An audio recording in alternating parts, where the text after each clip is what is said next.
आदरणीय प्रधानमंत्री जी ने जो शुरुआत की, गर्भवती व बच्चों को दूध पिलाने वाली माताओं को पोषण स्तर को बढ़ाने के लिए प्रधानमंत्री मातृत्व वंदना योजना शुरू की है। पहले हमारी सरकार पहले बच्चे पर ये योजना का लाभ मिलता था। अब हमारे प्रदेश के मुख्यमंत्री आदरणीय मनोहर लाल जी ने बजट में घोषणा की है कि दूसरा बच्चा भी, जो बीपीएल परिवार की महिलाएं हैं, अगर दूसरा बच्चा उस पर भी 5,000 रुपए हम देने का काम करेंगे, तो एक बहुत ही अच्छी शुरुआत है। इसी प्रकार माननीय मुख्यमंत्री मनोहर लाल जी के नेतृत्व में हमने महिला एवं बाल विकास विभाग के माध्यम से मुख्यमंत्री किशोरी सम्मान योजना के माध्यम से हर महीने प्रदेश में गरीबी रेखा से नीचे परिवार की महिलाओं को 22.5 लाख बहन बेटियों को महामारी समस्या के प्रति जागरूक करने तथा सैनिटरी नैपकिन देने की व्यवस्था की है।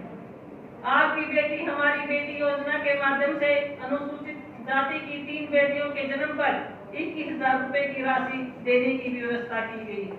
मुझे गर्व है कि मैं से राजनीतिक दल की कार्यकर्ता हूँ, जहाँ हर साल 6 कार्यक्रमों का पार्टी बूथ स्तर पर मनाती है, जिसमें से बाबा साहेब जी की जयंती भी इन 6 कार्यक्रमों में आती है। मैं बताना चाहती हूँ, बाबा साहब जी की जन्मस्थली महू में प्रधानमंत्री के तौर पर आज तक केवल नरेंद्र मोदी जी ही पहुंचे हैं। उनका कुछ सपना था समाज में वंचित अंतिम पंक्ति में मौजूद अंतिम व्यक्ति तक कल्याणकारी योजनाओं का लाभ पहुंचे। दिल्ली में 26 अलीपुर रोड पर जहाँ बाबा साहब जी ने अंतिम सांस ली थी, वहाँ पर प्रधानमंत्री श्री नरेंद्र मोदी जी ने doctor Bhimrao Ambedkar national memorial स्थापित करवाया, जिससे 100 करोड़ रुपए की राशि से तैयार किया गया। प्रधानमंत्री नरेंद्र मोदी जी का लक्ष्य है कि हर परिवार के पास अपना घर हो। गरीब आदमी के इस सपने को पूरा करने के लिए प्रदेश सरकार ठोस कदम उठा रही है। बाबा साहब जी की विचारधारा के प्रचार प्रसार के लिए ही भले राजनीतिक दलों ने आमजन को भ्रम में रखने की कोशिश की है, लेकिन सच्चाई यह है कि भारतीय जनता पार्टी द्वारा इस दिशा में न केवल गंभीरता से कदम उठाए गए हैं, बल्कि उनकी विचारधारा को जन जन तक पहुंचाने का काम किया है। भारतीय जनता पार्टी की केंद्र श्री नरेंद्र मोदी जी और प्रदेश में मुख्यमंत्री मनोहर लाल जी के नेतृत्व की निरंतर इस दिशा में काम कर रही है।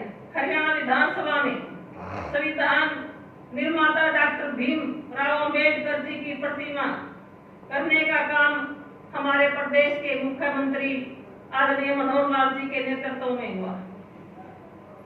अंत्योदय भाव पर आगे बढ़ते हुए हमारी सरकार ने मुख्यमंत्री अंत्योदय परिवार उत्थान योजना के माध्यम से निर्धन बच्चों को परिवारों को निर्धनता के दायरे से बाहर लाने का लक्ष्य रखा।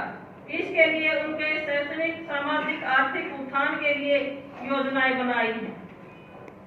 जिला कैथल में भी इस योजना के दायरे में अब तक 12,034 लाभार्थी चिन्हित किए गए हैं, जिसके लिए मैं मेहनती हमारे डीसी साहब जी को और उनकी पूरी टीम को बधाई देती हूँ, जिन्होंने इतना अच्छा कार्यक्रम इस योजना पर किया है।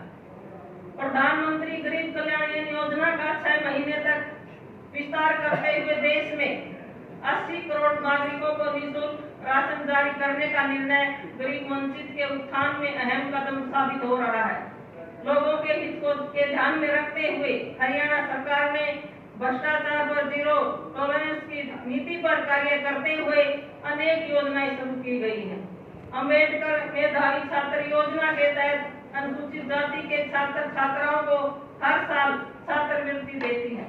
इन वर्गों की बेसहारा महिलाओं एवं लड़कियों को सिलाई प्रशिक्षण मशीन पर मासिक वजीफा दिया जाता है और बेरोजगार युवाओं को 1 साल का कंप्यूटर कोर्स निःशुल्क करवाया जाता है। एससीबीसी विभाग के माध्यम से मुख्यमंत्री वसुधन योजना, डॉक्टर बी.आर. अम्बेडकर आवास नवीनीकरण योजना, डॉक्टर अम्बेडकर मेधावी छात्र योजना के साथ साथ पोस्ट मैट्रिक छात्रवृत्तियों को अब ऑनलाइन दिया जा रहा है। गरीबी रेखा से नीचे जीवन यापन करने वाले अनुसूचित जाति विमुक्त जाति के परिवार की लड़कियों की शादी के लिए सुगम राशि को बढ़ाया गया है। 1 लाख रुपए से कम सालाना आय बेसहारा औरतों को, अनाथ बेसहारा बच्चों को शादी के लिए विवाह सुगत राशि बढ़ाई गई है। गरीब को अच्छी स्वास्थ्य सेवा मिले, इसके लिए आयुष्मान भारत योजना तथा गरीब परिवारों को छत मिले, इसके लिए प्रधानमंत्री आवास योजना के तहत हर घर निर्माण करवाने जैसे महत्वपूर्ण कदम उठाए जा रहे हैं। प्रदेश में प्रधानमंत्री आवास योजना शहरी में 5,500 मकान बनाए जा चुके हैं, जबकि 16,000 मकान बनाए जा रहे हैं। इसी प्रकार ग्रामीण क्षेत्र में 20,000 मकान बनाने की प्रक्रिया है। प्रदेश में सफाई आयोग का गठन, पिछड़ा वर्ग आयोग का गठन और हरियाणा केस कला एवं कौशल विकास बोर्ड का गठन करने से गरीब वंचित के अधिकारों की रक्षा व उनका उत्थान सुनिश्चित किया जाएगा। मुझे बताते हुए खुशी है कि हमारी सरकार द्वारा ही प्रदेश में महापुरुषों की जयंतियां मनाई जाती हैं। जब से देश और प्रदेश में हमारी सरकार आई है, भारतीय जनता पार्टी की सरकार आई है, तो सरकारी तौर पर आज भी हेडक्वार्टर पर हर एक जिले में आज बाबा साहब भीमराव अम्बेडकर की जयंती मनाई जा रही है। इसी तरह से जितने भी हमारे महापुरुष हुए हैं, जैसे बाबा साहब भीमराव अम्बेडकर है, कबीर दास जी हैं, हमारे कबीर दास जी हैं, महर्षि वाल्मीकि जी हैं, बहुत सारे ऐसे जैसे हमारे महान पुरुष हैं, वो सरकारी तौर पर ये जयंतियां मनाते आ रहे हैं और उनको मान सम्मान देने का काम हमारे प्रदेश के मुख्यमंत्री, हमारे देश के प्रधानमंत्री कर रहे हैं। तो एक बहुत ही अच्छी बात है, जिन्होंने हमें रास्ता दिखाया, एक समानता का रास्ता दिखाया, भाईचारे का रास्ता दिखाया, और अपने ऊपर से उठकर हमें काम करने का रास्ता दिखाया। ऐसे ऐसे महापुरुषों का जो जयंती आती है तो हमें बड़ी खुशी होती है। तो आज इस अवसर पर आज हम ये जयंती मनाने के लिए यहाँ पर इकट्ठे हुए और मैं हमारे डीसी साहब को भी बधाई देती हूँ, इनकी टीम को भी, सभी अधिकारियों को भी, इतना अच्छा कार्यक्रम आज हमारा जिला कैथल ने किया और हमारे जो लोकगीत के माध्यम से भी इतना अच्छा हमारे भीम साहब अम्बेडकर जी की जीवनी पर इन्होंने मूवी भी दिखाई, इतने अच्छे अच्छे गाने भी गाए, तो मैं इनका बहुत बहुत धन्यवाद करती हूँ। जय हिंद, जय भीम, जय भारत।